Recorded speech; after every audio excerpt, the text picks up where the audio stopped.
میں دیکھتا ہوں ہمارے وطن میں اضطراب ہے، بے چینی ہے، اس طرح کا ماحول بنایا گیا ہے کہ لوگ ایک دوسرے کے حق میں سخت ہو گئے ہیں، مزاجوں میں تلخیاں ہیں، لڑتے جھگڑتے ناراض ہوتے لوگ، بگڑتے کوستے ڈانٹتے شکوے کرتے لوگ۔ شکوہ جو ہوتا ہے نا، یہ بندے کو بے چین کر دیتا ہے، شکر بندے کو سکون میں مبتلا کرتا ہے۔ شکوے آزمائشیں اپنے دلوں میں وسعت لائیں، ایک دوسرے کو اصلاح کی طرف لائیں، ایک دوسرے کو پیغام دیں، ایک دوسرے کی تربیت کریں، تھوڑا سا حوصلہ، تھوڑا سا صبر، تھوڑی سی گنجائش اپنی طبیعتوں میں پیدا کریں۔ اپنے بچوں پر سب سے زیادہ نگرانی یہ کریں کہ ان کا اخلاقی معیار کیا ہے۔ اگر میں اور آپ خدا نہ خواستہ بچوں کو صرف یہ تربیت دیں گے نا کہ وہ پیسہ پیسہ پیسہ پیسہ، شادیاں بھی پیسے دیکھ کے کریں گے، تو یاد رکھنا پھر ایک دن وہ یہ بھی کہیں گے کہ ابا کاش تو کو ڈھابے کا کام کرتا تو آج ہمارے پاس بھی پیسے ہوتے۔ پھر باپ سے بھی پیسوں کا ہی مطالبہ ہوگا، پھر لوگ ماں باپ بھی پیسوں کے لیے چھوڑ کے چلے جاتے ہیں۔ پھر جب آپ نے تربیت جس چیز کی تھی تو نتیجہ بھی تو وہی برآمد ہوگا۔ یہ تو نہیں ہو سکتا کہ بندہ بیج کوئی اور لگائے اور درخت کوئی اور نکلے، یہ ہو نہیں سکتا۔ اگر ہم اپنے باپ سے روز جھگڑا کریں گے 5 مرلے کے لیے تو یاد رکھنا پھر ہمارا بیٹا 1.5 مرلے کے لیے بھی جھگڑا کرے گا۔ پھر معاملہ اس طرح کا مرتب ہوگا۔ ایک دوسرے کو اخلاقی پیغام دینا ضروری ہے۔ آخری بات آپ کی خدمت میں یہ عرض کرنی ہے، اور یہ میری خواہش ہے کہ آپ اس پر زیادہ توجہ کریں گے انشاءاللہ۔ آپ سارے ویڈیو بنائیں، مجھے کوئی اعتراض نہیں، پر مہربانی کریں دیکھیں تو میری طرف نہ۔ جب آپ لائیو چلاتے ہیں تو پھر اسی کو دیکھتے ہیں، وہ پھر کہتا ہے کہ یہ کومنٹس آ گیا تو دوسرا آ گیا۔ اللہ کرے میری بات آپ کے دل میں اتر جائے۔ آپ تھوڑی سی توجہ کریں، میں کیا عرض کرنا چاہتا ہوں، غور کریں میرے بھائی۔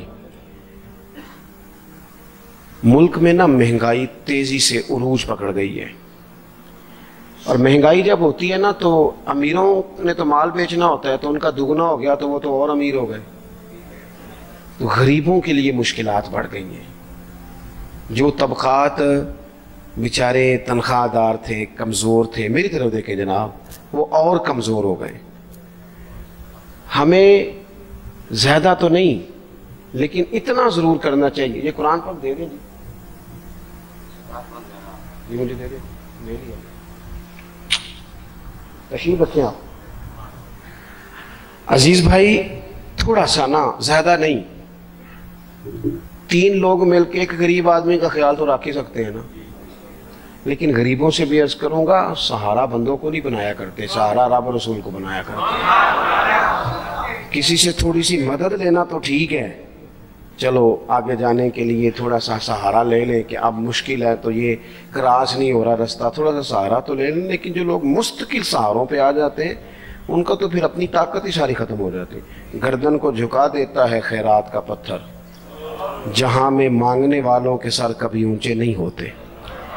تھوڑی سی ہم نے ایک دوسرے کی مدد کرنی ہے۔ جو لوگ زیادہ مالدار ہیں ان سے میری گزارش ہے کہ تھوڑے سے خرچے کم کر لیں، اپنے ہاتھوں سے تقسیم کریں۔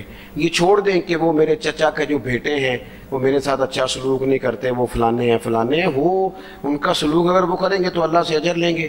آپ اگر ان کو محسوس کرتے ہیں نا وہ غریب ہیں، ماموں کے بیٹے، چچا کے بیٹے، گلی والے، محلے والے، تو تھوڑا تھوڑا کر کے اپنے بھائیوں کی مدد کرنی شروع کریں۔ دیکھو عید پہ کپڑے تھوڑے لے لو نا، ویسے بھی سوٹ کی ضرورت تو صرف عید پڑھنے کے لیے، بعد میں تو کپڑے بدل کے ہی گوشت کرتے ہیں، تو بچے ویسے سوئے رہتے ہیں سارا دن۔ تھوڑی سی نا اپنے اضافی خرچے کم کریں۔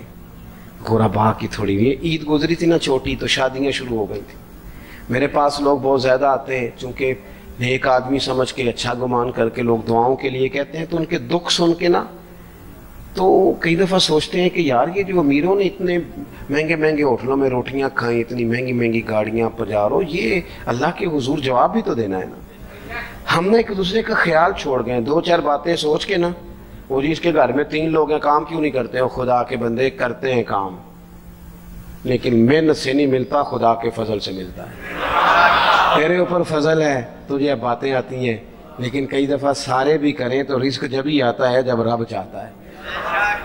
ایک تو وہ لوگ ہیں جو ہاتھ پھیلا کے مانگ لیتے ہیں، ایک سفید پوش ہوتے ہیں لا یسألون الناس الحافا، جو لپٹ لپٹ کے سوال نہیں کر سکتے، ان کو دیکھیں، بالخصوص اپنے بہن بھائیوں میں، قریبی رشتہ داروں میں، پڑوسیوں میں تھوڑی تھوڑی لوگوں کی مدد کریں اور اپنے خرچے بتدریج کم کریں۔ خواہش تو بچوں کی طرح ہوتی ہے، ایک خواہش پوری کریں تو دوسری پیدا ہو جاتی ہے، دوسری پیدا کریں تو 4 خواہشیں اور کھڑی ہیں۔ یہ نفس تو بچے کی طرح ہے، اپنی خواہشات تھوڑی کم کر کے۔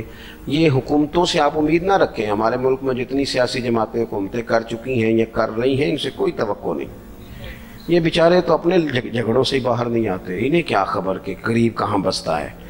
جب تک بندہ وہاں سے ہو کے نہیں نہ گزرتا جو اصل جگہ ہے، تمہیں یہ جو تم اے سی والے کمروں میں بیٹھ کے اور جناب نیسلے کی بوتلیں رکھ کے پریس کانفرنس کرتے ہو، تمہیں کیا پتا ہو، تمہیں کیا خبر ہو کہ بچوں کی فیس دینی ہو تو بوڑھے ماں باپ پہ کیا گزرتی ہے، تمہیں کیا خبر ہو کہ عید آ گئی ہے تو بوڑھے کس طرح مشورے کر رہے ہیں کہ اگر عید کر کپڑے نہ کر لیتے ساس گلہ کرے گی، تمہیں کیا خبر ہو کہ کچھ غریب ایسے بھی ہیں جو بیچارے رات کو مشورہ کرتے ہیں کہ صبح ناشتے میں گھی کہاں سے لانا ہے، بچوں کے پراٹھوں کے لیے تو گھی بھی نہیں ہے، گندم امیر شہر کی ہوتی رہی خراب اور بچی کسی فقیر کی فاقے سے مر گئی۔